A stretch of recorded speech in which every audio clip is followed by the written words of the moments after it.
Kapitolyo! Kapitolyo! Biyaheng Kapitol! Ang tinig ng inyong pamahalaang panlalawigan ng Batangas. Biyaheng Kapitol! Tumatalakay sa may pusong mga proyekto at programa. Biyaheng Kapitol! Tampok ang may puso at talinong serbisyo at paglilingkod. Biyaheng Kapitol! Bibida ang mga programa, proyekto at aktibidad sa gabay ng Hearts Program. Health, Education, Employment, Environment, Agriculture, Roads and Infrastructure, Tourism and Technology, Security and Social Services. Biyaheng Kapitol! Tunghayan ang mga kwento ng tagumpay ng mga bidang Batanggenyo. Biyaheng Kapitol! Samahan ang inyong mga patrol ng Kapitolyo sa mga balita tungo sa mas maunlad, mas masigla at mas matatag na lalawigan ng Batangas. Biyaheng Kapitol! Mapapakinggan tuwing Martes hanggang Biyernes alas 9:30 hanggang alas 10:30 ng umaga. Ito ang inyong Biyaheng Kapitol!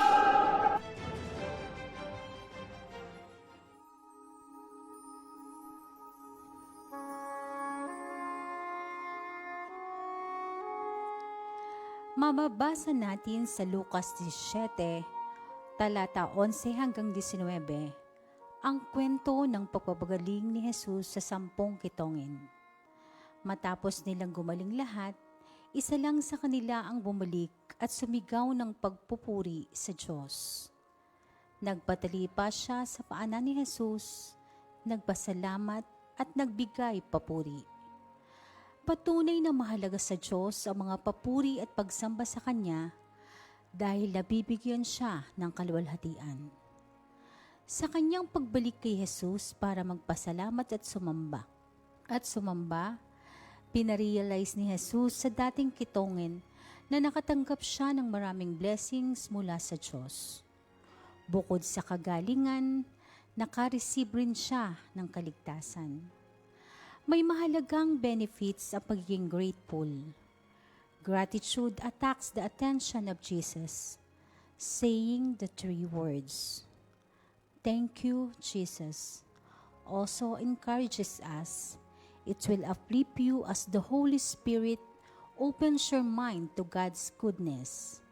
Kaya your mind can shift from negative thoughts to the many things that you can be grateful for. That one grateful leper received the revelation that he was not only healed, but he was also saved. He was made whole by Jesus. Panginoon, maraming salamat po sa lahat ng mga blessings na aming natatanggap mula sa iyo.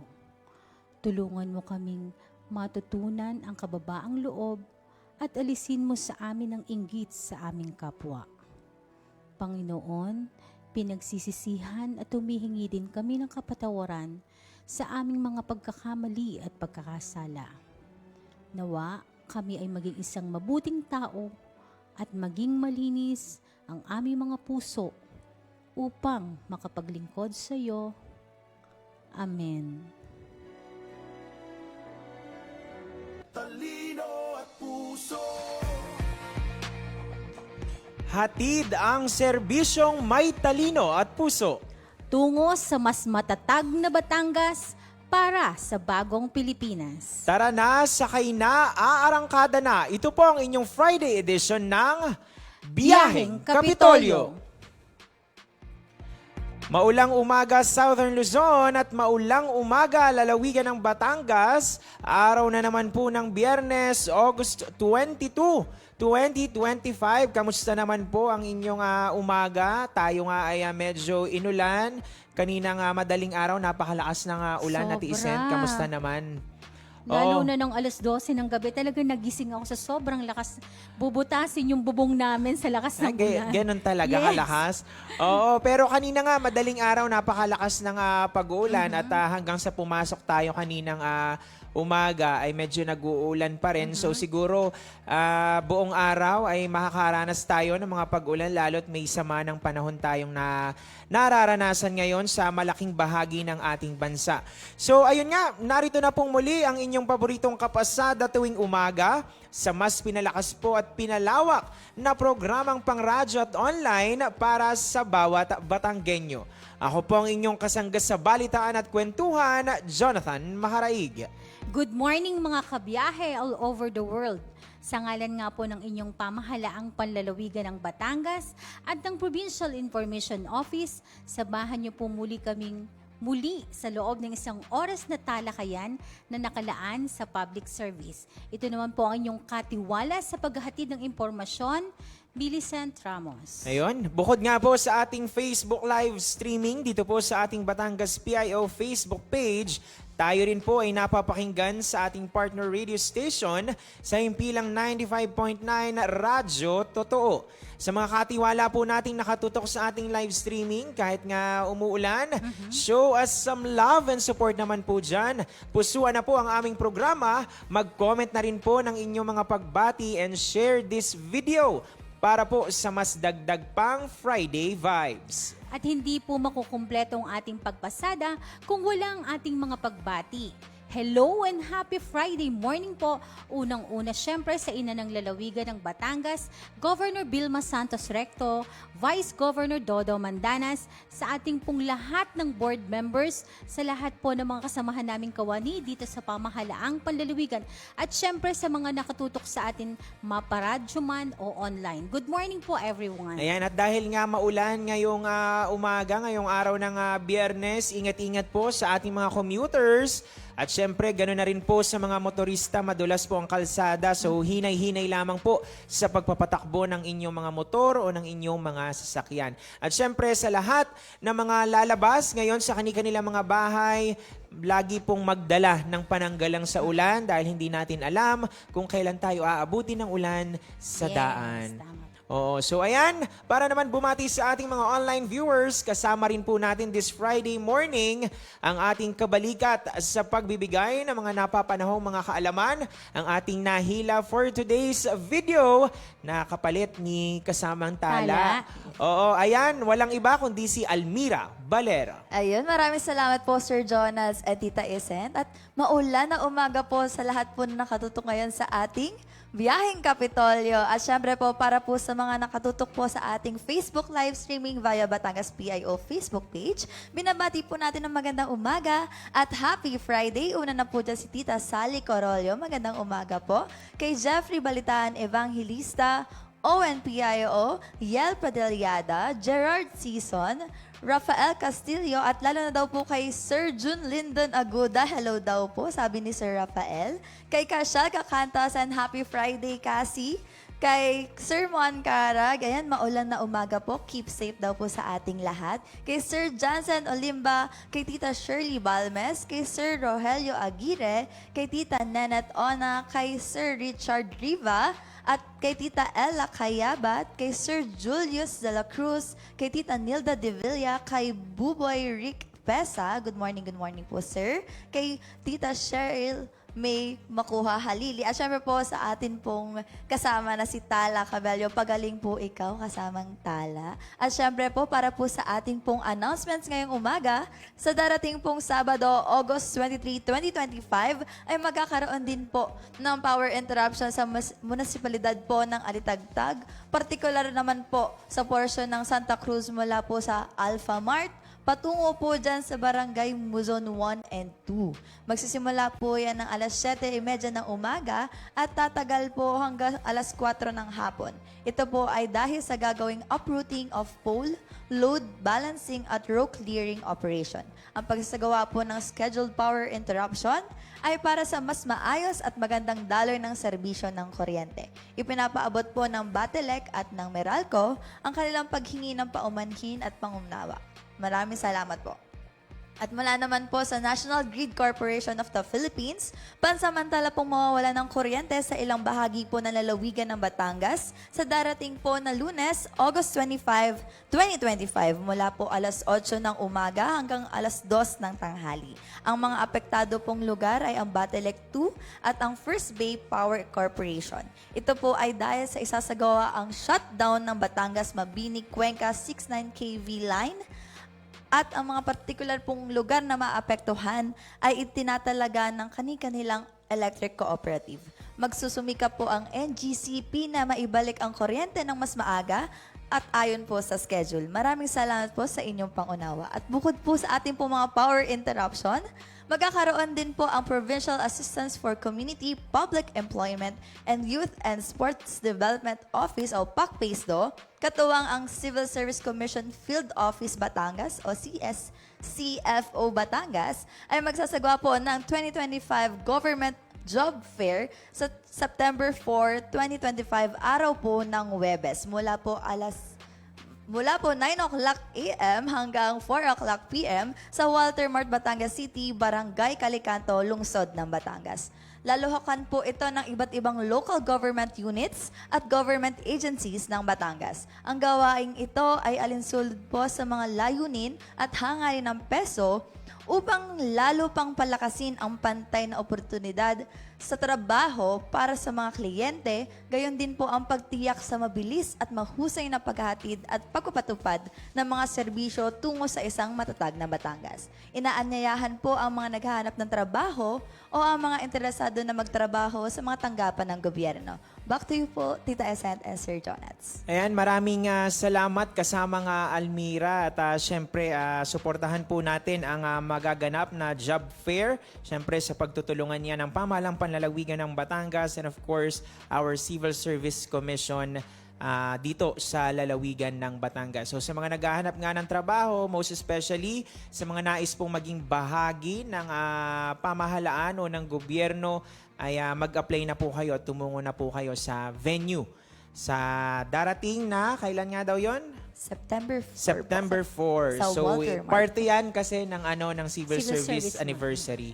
Ayan. So maraming salamat kasamang Almira. Ngayon nga pong umaga, samot-saring mga paksa po ang hihahatid namin sa inyo, partikular po ang mga balitang ating nakalap sa loob at labas ng ating probinsya. Kasama na po dyan ang ilang mga gabay at paalalang pangkalusugan. Bukod po riyan, ihatid rin po namin ng iba pang mga mahahalagang balita, anunsyo at aktibidad dito po sa inyo pong pamahalaang panlalawigan.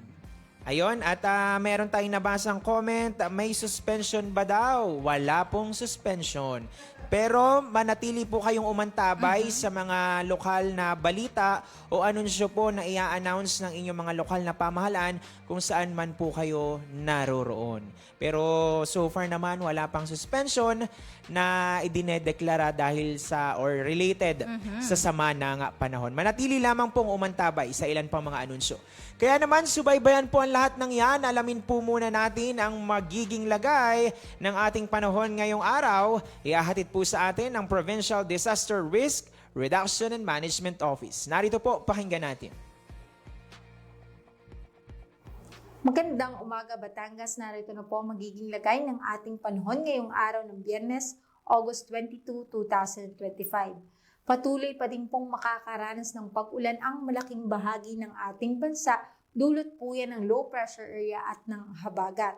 Kaninang 3 a.m. yung low pressure area na minomonitor natin ay huling namataan sa 150 km east of Baler, Aurora. Kumikilos ito pakanluran at ngayong araw ay ine-expect po natin na tatawid sa ating kalupaan, mainly dito sa area ng Central Luzon.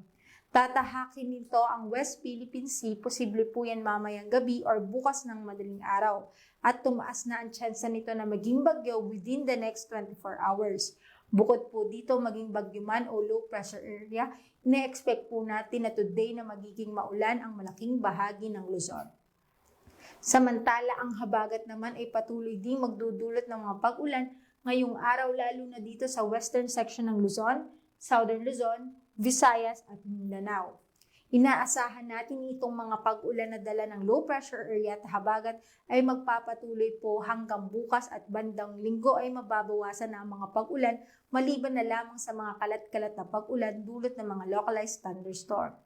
Para naman po sa probinsya ng Batangas ay makakaranas po tayo ng maulap hanggang sa maulap na kalangitan na may 100% na tsansa na may hina hanggang katamtamang pag-ulan. Kaya paalala po natin sa ating magigiting na kabataan na magdala ng pananggalang sa init at sa mga posibleng pag-ulan. Ang magiging agwat ng temperatura ngayong araw ng Biyernes ay nasa pagitan ng 25 to 30 degrees Celsius. Si harang araw ay sumikat kaninang 5:42 ng umaga at lulubog mamayang 6:30 ng hapon.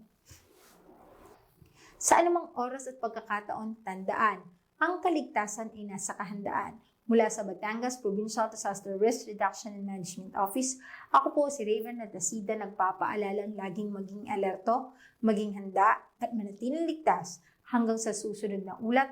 Magandang umaga po.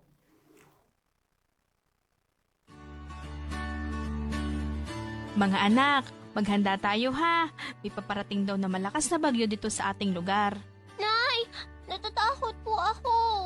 Ang bagyo o tropical storm ay malakas na hangin. Ito ay kalimitang may kasamang malakas at tumatagal na pagulan at malakas na kidlat. Paano nga ba maiiwasan ang sakuna sa panahong ito? Una, ugaliing makinig sa radyo, TV, internet at iba pang media channel na anunsyo ng public storm warning signal. Pangalawa, itali ang bubong at kung ano pang maaaring liparin ng hangin. Putulin ang mga sanga ng puno na maaaring bumagsak. Pangatlo, manatili sa loob ng bahay kung malakas ang hangin at ulan. Lumikas patungo sa evacuation center kung may babala mula sa kapitan o DRRMO. Maging listo, sa kamay mo nakasalalay ang kaligtasan mo.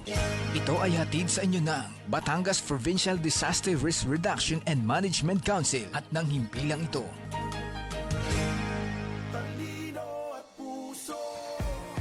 At nagbabalik po ang inyong biyaheng Kapitolyo. Ang oras po natin, 9:50 na po ng umaga. Dumako na po tayo sa ating mga pagbabalita. Mula sa bulwagang pangbalitaan ng inyong biyaheng Kapitolyo, narito na po ang mga pasada ng mga balita. Sa panibagong linggo ng paglilingkod, muling nagtipon-tipon ang mga opisyal at kawani ng pamahalaang panlalawigan ng Batangas para sa lingguhang pagbibigay pugay sa bandila ng Pilipinas. Ito ay pinangunahan ng Provincial Engineers Office noong ika-18 ng Agosto taong kasalukuyan sa Dream Zone Capital Compound, Batangas City. Sa naging mensahe ni Governor Vilma Santos Recto, muli siyang nagbigay ng kanyang pasasalamat sa mga kawani ng Kapitolyo na tuloy-tuloy ang serbisyong hatid sa mga mamamayang Batanggenyo. Binigyan din niya na ang Kapitolyo pa rin ang lalapit sa mga tao sa lalawigan, lalo na sa panahon ng pangangailangan.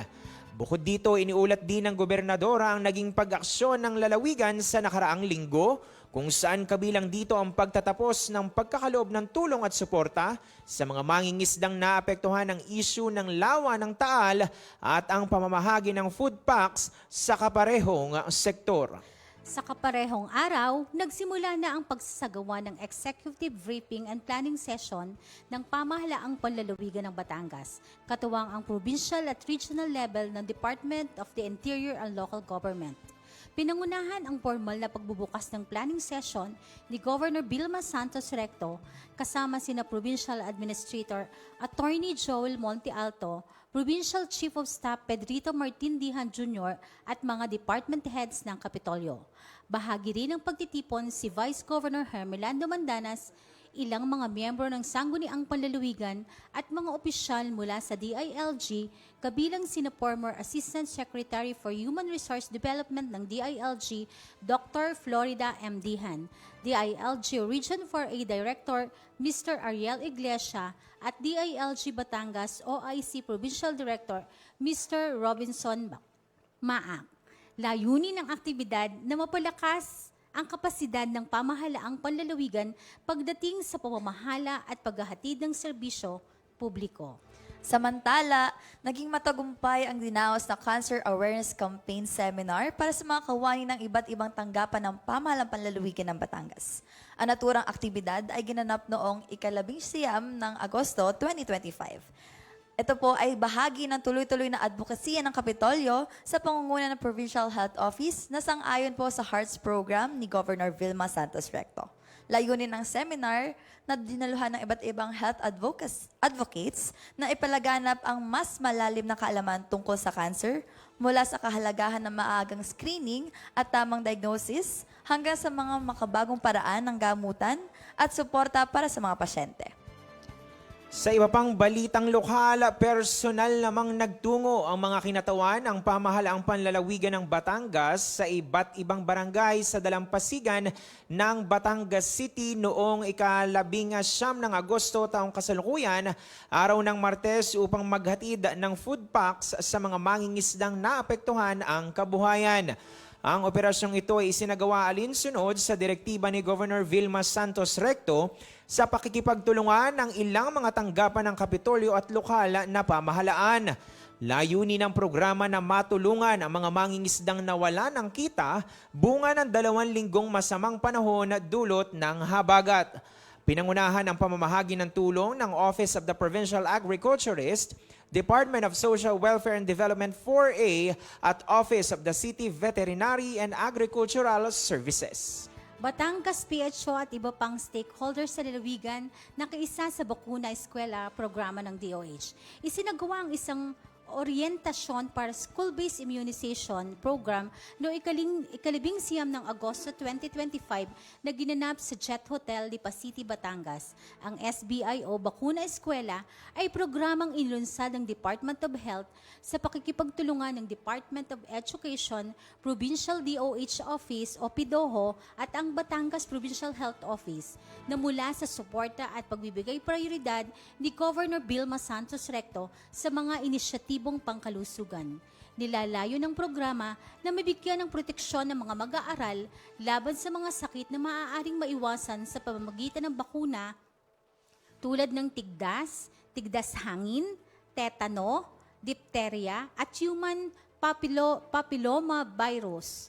Ngayong buwan ng Agosto 2025, sinimulan ang kampanyang Bakuna Eskwela sa piling pampublikong paaralan sa rehiyon ng Calabarzon at inaasahang palalawakin ito sa pambansang antas pagsapit ng Oktubre 2025.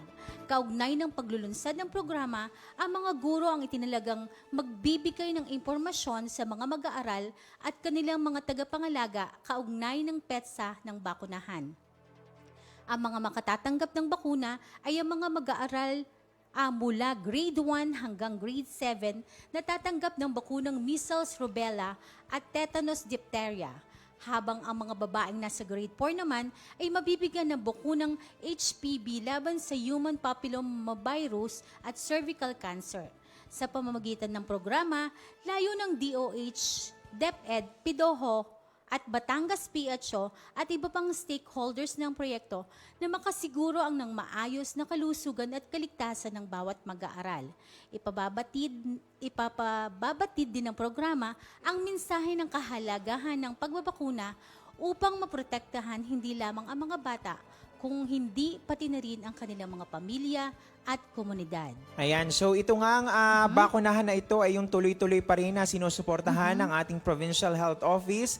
Dahil alam naman natin na noong nagkaroon ng pandemya, medyo napatigil ang pagbabakuna sa ating mga kabataan ng ilang taon. Halos siguro parang may 2 years din yon.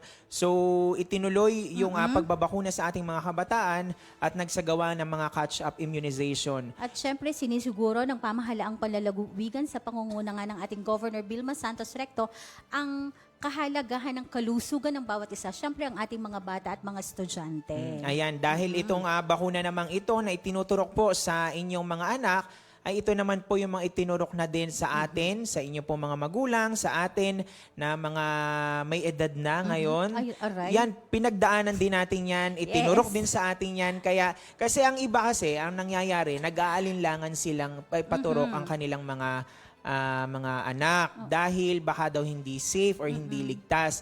Ito po ay proven and tested. Yes. Bukod sa libre, ito po ay proven and tested na po at wala namang mga side effects. Kung meron man, mga minor lamang na At side saka partner, effects. walang bayad yan. At saka ito ay parte na din ng halos paglaki ng mga kabataan para nga maiwas sa iba't ibang sakit na maaari nilang makuha sa kanilang paglaki. So ayan, sa iba pang balita, kasamang Almira. Ayun, kinabukasan po, ika-20 ng Agosto 2025, muli naman po nagsama-sama ang miyembro ng Provincial Nutrition Committee Technical Working Group upang pagpulungan ang mga naging accomplishments ng kanilang tanggapan patungkol sa mga nutrition programs sa lalawigan. Napag-usapan din sa pagpupulong ang 2025 Monitoring and Evaluation of Local Level Plan Implementation Pro-Regional Validation Result na naganap noong Hunyo 2025 kung saan kinilala ang mga barangay kaugnay ng kanilang implementasyon ng mga nutrition programs. Ang Barangay Tikiwan Rosario at Bayan ng San Jose ang kinilala bilang top 1 na barangay at municipality pagdating sa nutrisyon. Sang-ayon sa validation na pinangunahan ni Ms. Teresa A. Rivas, ang National Nutrition Council Calabarzon. Naganap ang TWG meeting sa PHO Conference Room, Kumintang Ibaba, Lungsod ng Batangas. Samantala, naghatid naman ng technical assistance sa mga kawani ng Provincial Disaster Risk Reduction and Management Office o PDRRMO sa pamahalang bayan ng Mabini noong ika-19 hanggang ika-20 ng Agosto taong kasalukuyan. Ang nasabing pagbibigay ng kaalaman ay kaugnay sa tuloy-tuloy na pagsasagawa ng PDRRMO ng Disaster Risk Assessment sa mga bayan at lungsod sa probinsya at bilang tulong at suporta na rin ng pamahalang panlalawigan sa pagbuo ng local DRRM plan ng Mabini. Bahagi ng pangunahing agenda ang pagbuo ng risk profile at situational analysis kung saan dito nakalista ang mga potensyal na panganib, vulnerabilities at kapasidad ng mga komunidad para harapin ang mga sakuna.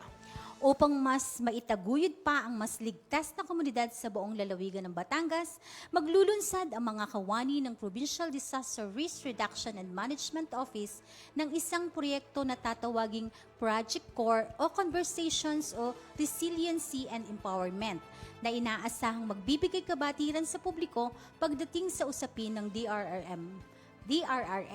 Kaugnay nito, nagtungo ang ilang mga kinatawan ng PDRRMO sa mga bayan ng Balete at Laurel para sa pagsisimula ng kanilang preparasyon sa pagbuo ng proyekto. Layunin ng Project Core na palakasin ang tinig ng mga lokal na mamamayan at itampok ang mga totoong kwento mula sa mga komunidad ng lalawigan na sumasalamin sa karanasan ng kaligtasan, pagbangon at kahandaan ng publiko at mga frontliner. Ang serya ng mga mabubuong presentasyon o video ay ipopost sa official Facebook page ng Batangas Provincial DRRMO bilang bahagi ng kanilang Information, Education and Communication o IAC initiatives. Ayan, napakagandang programa nito, Ate Isen, sapagkat sila ay tumungo nga sa mga bayan ng Balete at Laurel para alamin yung mga kwento ng katatagan ng ating mga Batanggenyo.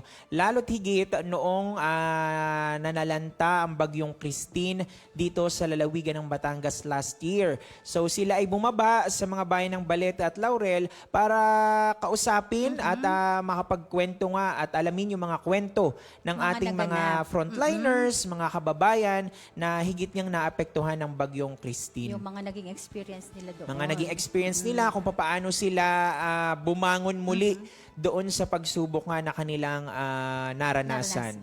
Ayan, sa iba pang balita, workable, doable, and actionable.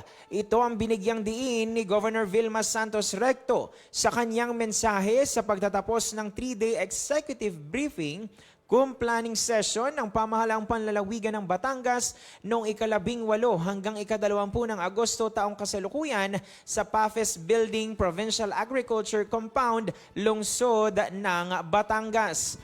Ayon sa gobernadora, inaasahan niya ang sama-samang pagkilos at paglilingkod ng mga lingkod bayan ng Kapitolyo sa gabay ng mga tinalakay at napagkasundo ang mga outputs dito na nakapaloob sa Executive Governance Action Plan for 2026 to 2028. Dumalo at aktibong nakibahagi sa planning session ang mga opisyal ng bawat tanggapan ng pamahalaang panlalawigan upang balangkasin at isaayos ang vision and mission ng pamahalaang panlalawigan upang maging sang-ayon sa mga layunin at hakbang tungo sa isang maunlad at matatag na Batangas. Sumasaklaw ito sa long-term plan sa larangan ng land use, infrastructure, social services, economic development at environmental protection na nakaugnay din sa Provincial Development and Investment Plan at Annual Investment Plan. Tinukoy din dito ang mga priority issues ng bawat opisina na tatapatan naman ang mga karampatang mga programa at proyekto kabilang ang kalusugan, edukasyon, digitalization, pagpapabilis ng mga aksyon at pagpapadala ng mga serbisyo sa mga komunidad. Ito ay isang-ayon sa mga layunin ng administrasyon ni Governor Santos Recto na nakapaloob sa HEARTS program at tumutugma sa mga aspeto ng pamamahala na saklaw ng Seal of Good Local Governance. Binuksan ang pagtitipon ni Department of the Interior and Local Government Region 4A Director Ariel Iglesia habang tumatayong consultants at reactors sa mga sesyon at pag-uusap sina dating DILG Assistant Secretary Dr. Florida Dihan at Miss Esmeralda Pornel, Local Government Academy Assistant Director. Pinangunahan naman ni 5th District Senior Board Member Dr. June Berberabe ang naging legislative response ng Sangguniang Panlalawigan, kasama ang lahat ng board members ng lalawigan. Itinampok nito na ang SP ay hindi lamang tagapasa ng batas, kung hindi tagapagtulak din ng pangarap ng bawat Batanggenyo at nakahanda silang mag-alay ng lakas, talino at puso para sa lalawigan. Naging mga masigla at makabuluhan ang tagapagdaloy ng mga talakayan naman sina Provincial Administrator Attorney Joel Monte Alto at Chief of Staff Pedro Martin Dihan Jr. Ang pagtitipon ay pinangunahan ng Provincial Planning and Development Office sa pangunguna ni PPDO Chief Environmental Planner Marisa Mendoza at katuwang ang DILG Batangas Province. Sa kauna-unahang pagkakataon, sa dinirektiba ni Governor Vilma Santos Recto na isinagawa ang ganitong planning session kasama ang ilang samahan sa lalawigan na kumakatawan sa civil society at non-government organizations upang mas lubos na maging inklusibo at bukas sa lahat ang binubuong pundasyon at para may tunay na iisa ang puso natin ngayon. Nagtapos ang pagtitipon sa paglagda ng mga kinatawan ng bawat tanggapan at samahan sa commitment board na pinangunahan ni Governor Vilma Santos Recto. Samantala, inilahad ng mga kinatawan ng Batangas Provincial Department of Health Office o PIDOHO at pamunuan ng Batangas Provincial Health Office o PHO ang estado ng lalawigan ng Batangas sa larangan ng pagpapatupad ng Universal Healthcare Law noon po yung ika-20 ng Agosto 2025 sa People's Mansion, Capitol Compound, Batangas City.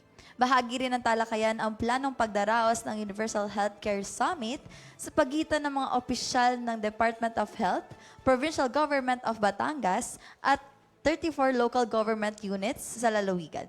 Nalayuning makapagpabalangkas ng epektibong pagpatupad ng nasabing batas at ipaalam ang mga benepisyong pang-medikal at kalusugan na hatid nito sa bawat mamamayang Batanggenyo. Nakasama ni Governor Vilma Santos Recto sa pagpupulong sina PHO Officer in Charge Dr. Gerald Alday, PIDOO Team Leader Dr. Eloisa Derain, PIDOO Development Manager Jeline Arante at PHO UHC Vocal Person and Coordinator Ms. Annaliza Abrenica. Maraming salamat kasamang Almira at yan po ang unang bugso ng ating mga nakalap na balita. Sa amin pong pagbabalik, abangan ang mga sumusunod.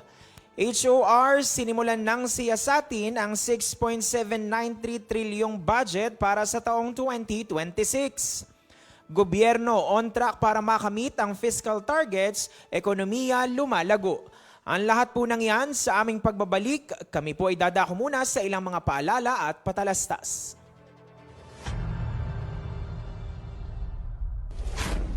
Tay! Lumilindol po!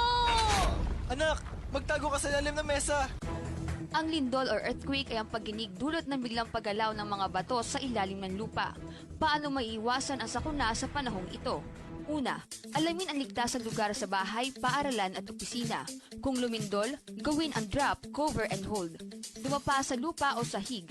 Magtago sa ilalim ng matibay na mesa at humawak sa paa nito. Pangalawa, kung nasa labas ng bahay, humanap ng lugar na malayo sa mga gusali, puno, poste ng kuryente at anumang mga bagay na maaaring bumagsak. Pangatlo, manatili sa loob ng bahay hanggang sa matapos ang pagyanig at siguraduhing ligtas ng lumabas ng bahay. At ang huli, bumalik ng bahay kapag may anunsyo na ni DRRMO, kapitan at iba pang lokal na otoridad. Maging listo, sa kamay mo nakasalalay ang kaligtasan mo. Ito ay hatid sa inyo ng Batangas Provincial Disaster Risk Reduction and Management Council at ng himpilang ito. Aray, ano ka namang lamok to? O anak, bakit? Nakagat po kasi ako ng lamok. Naku, huwag ka magpakagat sa lamok. Uso na naman ngayon ng dengue, anak. Lalo na ngayong tag-ulan. Dengue? Ano ka po yung dengue, Nay? Ang dengue ay isang uri ng impeksyon na sanhi ng virus na dala ng kagat ng lamok na Aedes aegypti. Kadalasan ang may sakit na dengue ay nakararanas ng biglaang pagtaas ng lagnat, matinding sakit ng ulo, pagsakit ng kalamnan at kasukasuan, kawalan ng ganang kumain, pagduduwal at pamamantal sa balat. Kung nararanasan ang mga nasabing sintomas, kinakailangan kumonsulta na kaagad sa pinakamalapit na health center o ospital upang maiwasan ang anumang komplikasyon. Iwasan po natin ang pag-inom ng gamot na hindi nireseta ng doktor. Naagapan ng severe dengue sa agarang pagkonsulta sa doktor at kakaunti lamang sa mga nagkakadengue ang nagiging grabe o severe. Para makaiwas sa dengue, tandaan ang 4S na isinusulong ng Department of Health. Una, search and destroy breeding place. Hanapin at alisin ang mga bagay na pwedeng maipunan ng tubig na maaaring pangitlugan at pamahayan ng mga lamok. Pangalawa, seek early consultation. Agad kumonsulta sa doktor kapag makakaranas ng anumang sintomas ng dengue. Pangatlo, self-protection measures. Gumamit ng proteksyon laban sa kagat ng lamok tulad ng insect repellent, magsuot ng mahabang kasuotan, maaaring gumamit din ng kulambo at iba pa. At ang pang-apat, say yes to fogging in times of impending outbreak. Maaring magpausok sa komunidad kung may banta ng dengue outbreak. Ngayong tag-ulan, dengue ay iwasan, kaya ang 4S lagi nating tandaan. Isang paalala po mula sa pamahalaang panlalawigan ng Batangas at ng himpilang ito. Talino at puso. Nagbabalik po ang inyong biyaheng Kapitolyo. Ang oras po natin 10:10 in the morning sa pagpapatuloy ng ating mga balitaan. Para bigyan daan ng ilang mga balita sa labas ng lalawigan, pinasinayaan na ng House of Representatives ang pagsusuri ng panukalang 6.793 trilyong national budget para sa fiscal year 2026 noong Agosto 18, 2025. Ang nasabing pagpupulong ay pinangunahan ni Leyte 1st District Representative at House Speaker Ferdinand Martin Romualdez at isang briefing na isinagawa naman ng Development Budget Coordination Committee. Ang DBBC ay binubuo ng mga sumusunod: Department of Budget and Management, Secretary Amena Pangandaman, Department of Finance Secretary Ralph Recto, Department of Economy Planning and Development o DepDev Secretary Arsenio Balikasan at Bangko Sentral ng Pilipinas, Governor Eli Remolana Jr. Ayon kay House Speaker Romualdez, siniguro ng HOR na masusi nilang bubusisiin ang proposed national budget para sa taong 2026 upang masiguro na ang bawat piso ay makatutulong upang maabot ng pamahalaan ang hangarin nitong bigyan ng mas magandang buhay ang bawat pamilyang Pilipino. Idiniin din ni Romualdez ang kahalagahan ng kaalaman ng taong bayan kung saan napupunta ang perang pinaghihirapan nilang pagtrabahuhan, kung paano ito pinaplano, kung saan ito inilalaan at kung paano ito ginagastos. Ipinalam din ni House Speaker sa DBCC na sisimulan na ang Sisimulan na ng House ang implementation ng mga mahalagang pagbabago sa deliberasyon ng budget ngayong taon tulad ng pag-abolish sa mga small committee na nagsasama-sama ng mga institutional amendments sa National Expenditure Program o NEP at ang pag-imbita sa mga civil society organizations upang obserbahan ang mga budget hearing sa isasagawa ng HOR. Ayon pa sa kanya, ang national budget ay hindi lang ledger, kung hindi isang vision at isang comprehensive plan upang pagkonektahin ang mga komunidad, papababain ang presyo ng pagkain, pataasin ang kalidad ng edukasyon, pagdibayin ng healthcare system, bumuo ng pagkakakitaan para sa mamamayan, at protektahan ang soberanya ng bansa. Present din sa deliberasyon sina Majority Leader Ferdinand Alexander Marcos, Senior Deputy Speaker David J.J. Suarez, Committee on Appropriations, Senior Vice Chairperson Albert Garcia, House Leaders at iba pang House Members. Matatandaan noong fiscal year 2025 ang 6.352 trillion ang panukalang budget. Mas mababa kumpara po sa 6.793 trillion ngayong taon. Samantala, gumaganda ang takbo ng ekonomiya ng bansa dahilan na on track ang Marcos administration para makamit ang fiscal targets nito. Ito ang binigyang diin ni Finance Secretary Ralph Recto sa budget briefing ng DBCC ngayong araw sa Kamara. Pinagmalaking inihayag ni Recto sa budget briefing ng DBCC na lumalago ang revenue collection ng bansa na nagtalaga ng double digit sa nakalipas na 3 taon na may average na 13.8% annually. Patuloy namang lumalawak ang tax collection ng pamahalaan na nasa average na 11.5 annually. Giit ni Recto, nakamit ng gobyerno ang revenue collections na 16.7% noong 2024 na siyang pinakamataas sa nakalipas na 27 taon. Dagdag pa ni Secretary Recto mula 2025 hanggang 2028 tinatayang lalago sa 10.2% annually ang tax revenues ng gobyerno at inaasahan na sa pagtatapos ng termino ng Pangulong Ferdinand Marcos Jr. aabot ito sa 6 trilyon na piso. At pagdating sa taong 2030, papalo sa kabuang 7 trillion pesos mark ang kabuang revenues o kita ng gobyerno. Iniuugnay ni Recto ang pagtaas ng revenue o sa revenue collection ng bansa ay dahil sa mga pinagtibay na reformang ipinatupad gaya ng VAT sa digital services at Capital Markets Efficiency Promotion Act at ang nakatakdang pagpapatibay sa Rationalization of the Mining Fiscal Regime Act at ang panukalang General Tax Amnesty. Minamaximize din ng Department of Finance ang non-tax revenues sa mga government-owned and controlled corporations sa pamamagitan ng pagtaas sa dividend remittances at sa pagsasapribado sa mga idle government assets. At yan po ang pasada ng mga balitang nakalap namin ngayong araw, August 22, 2025. Ang oras po natin, 10:16 in the morning. Dumako na po tayo sa ating sunod na paksa. At para nga sa ating dagdag kaalaman at napapanahong impormasyon kasamang Almira. Ayun po, dahil nga po pinagdiriwang ang buwan ng wikang pambansa ngayong Agosto, alam nyo ba na si Manuel L. Quezon ang ama ng wikang pambansa? Si Manuel L. Quezon lang naman ang unang Pangulo ng Pamahalang Commonwealth ng Pilipinas at tinaguri ang ama ng wikang pambansa. Pinanganak po siya sa Baler, Tayabas. Ngayon po tinatawag nating Aurora. Sa amin po yan, sa Baler. Naging kawal siya sa digmaang Pilipino-Amerikano at nagtapos bilang abogado at pumasok sa politika bilang gobernador ng Tayabas at kalaunan ay bilang mambabatas. Isa sa kanyang pinakamalaking tagumpay ang pagkakapasa ng Tidings-McDuffie Act na naglatag ng daan tungo sa kasarinlan ng Pilipinas.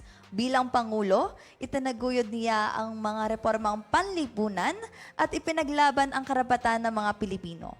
Pinakamahalaga, siya ang nagpatibay ng paggamit ng Tagalog bilang batayan ng wikang pambansa sa pamamagitan ng pagtatag ng National Language Institute.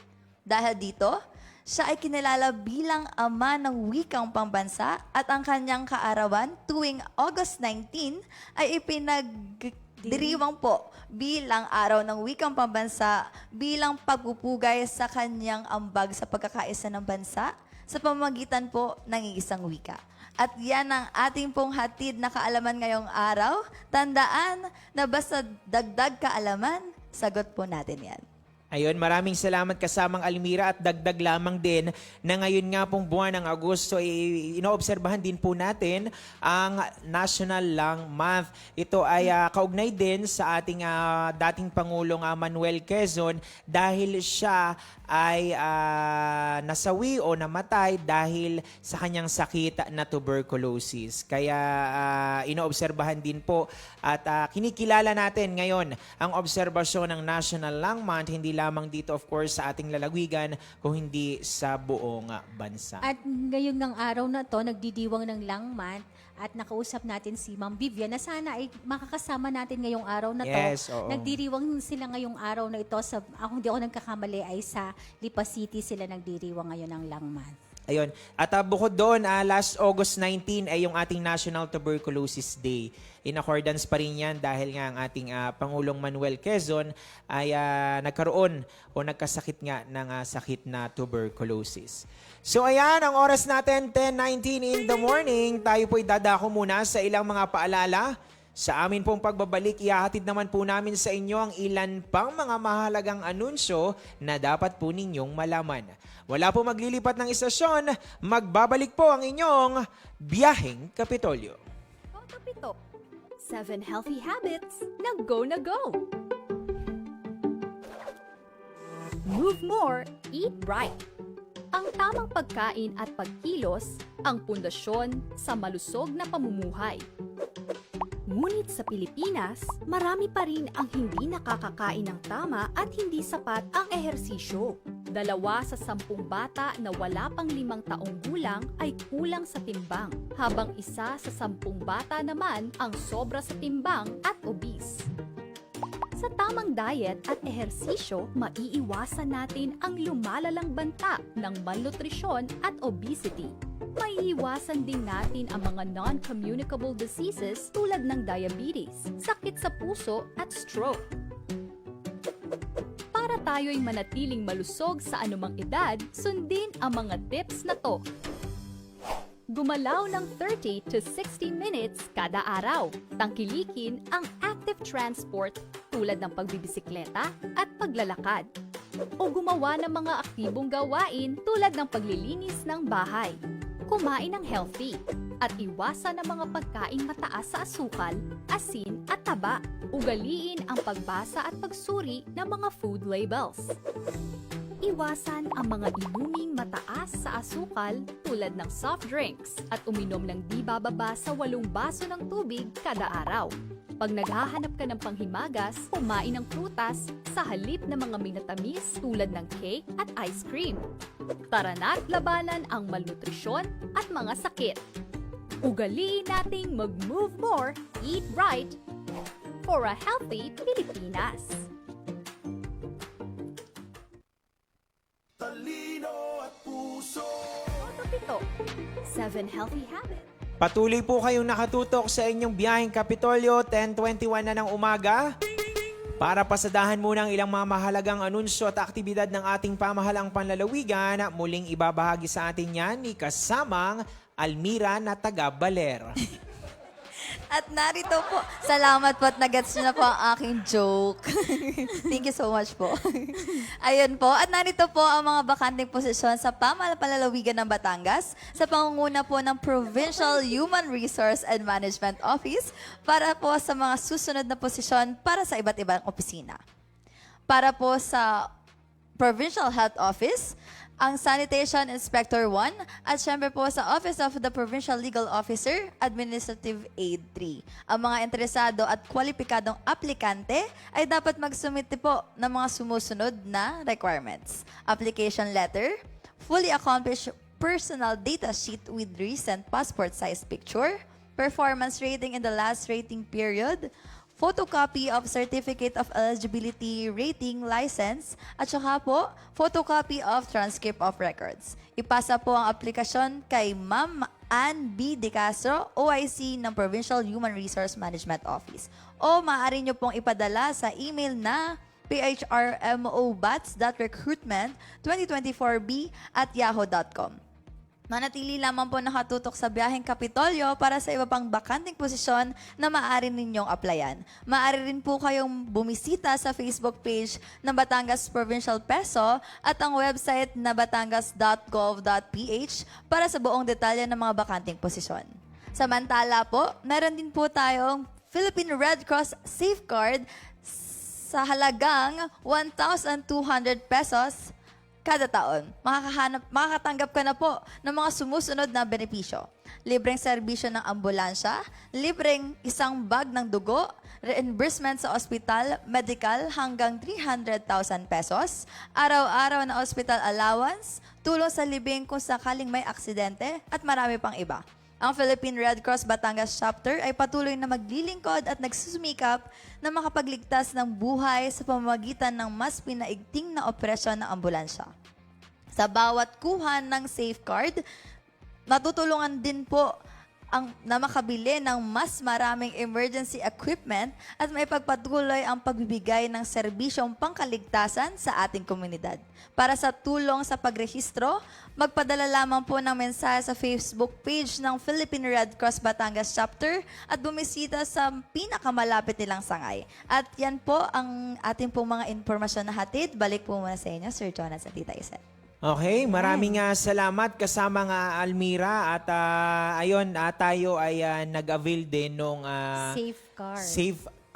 Safeguard ha, hindi safeguard. Safeguard. ng ating Philippine Red Cross Batangas Chapter. Ayan, syempre batiin mo Ate Isent si Sir Chair. Ronald. Sir Ronald. Sir Ronald Generoso, magandang umaga. At kaya nga nung isang araw ay na-follow up natin bilang dahil tayo nga ay nag-avail ng safeguard, ay pinalo up ko yung card natin. So, padadala nga daw nila. Kaya doon po sa mga gustong mag-avail, yung sa mga nakasama namin dito sa taas, Arnold, 1-2 lang naman, pwede po kayong mag-avail ng safeguard. Talagang marami naman din po tayong matutulungan. Kaya nga nang sinabi nila na magkakaroon ng... Saka hindi rin naman natin masasabi yung mga pagkakataon. Maganda, safe tayo at saka...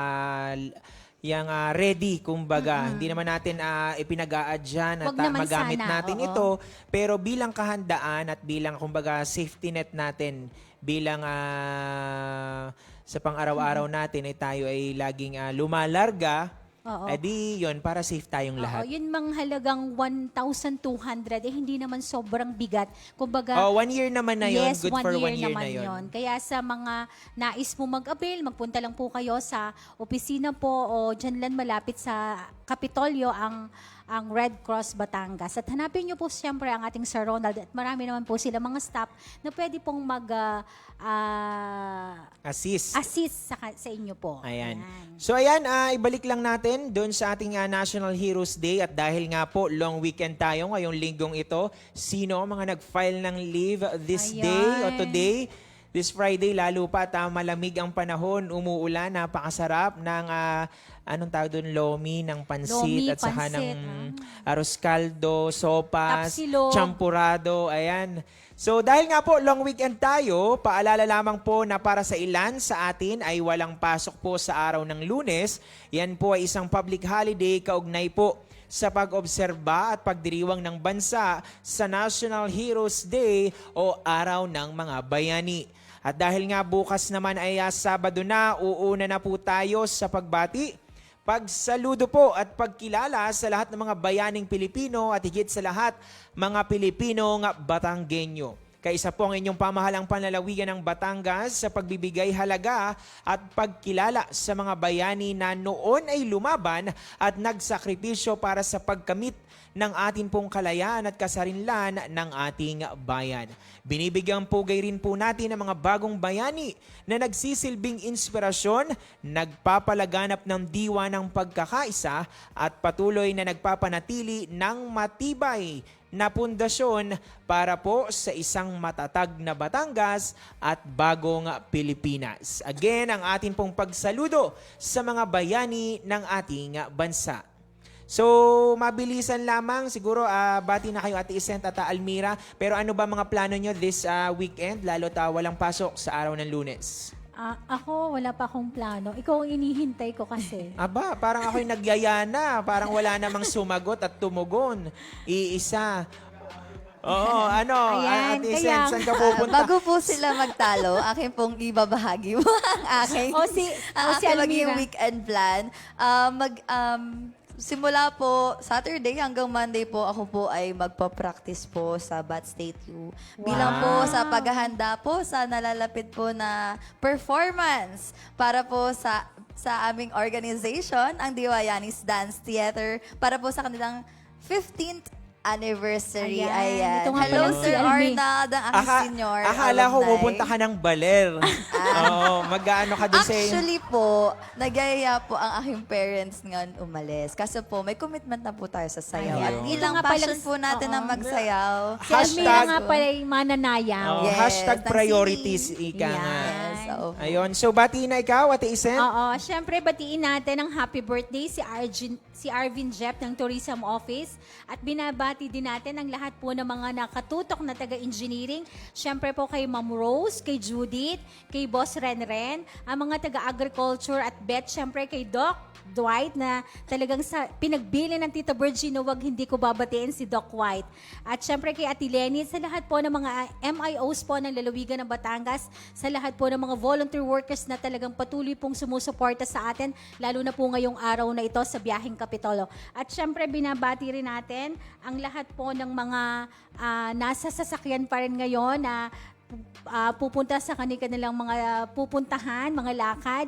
Salamat po sa inyong pagtutok at ingat po tayo, magdala po tayo ng payong. Magandang umaga po sa ating lahat. Ayun, natakot ako sa listahan ni Ate Isent. Ang haba, akala ko sulat ni Ma'am Charo. Talaga? Oo. Kasi baka makalimutan ko kasi bilin-bilin na Tita Nilista na. Virgie. Kasama Almira, bati ikaw? Ayun, may bilin po ang aking mommy. Hello po sa Baler and Frane clan. Happy long weekend sa inyo. Kita-kits sa Tuesday po sa aking performance. Ayun. Pwede din po kayo pumunta po sa sige. Tuesday. Ayun. At dagdag ko lang, Jonathan, nanunood at nakikinig si Edwin Bayani, Buboy Rick Pesa. Magandang umaga po. Salamat po sa inyong pakikinig at panonood po sa aming Biyaheng Kapitolyo. Ayan. Good morning Kasama po. Almira, may hahabol ka pa bang pagbati?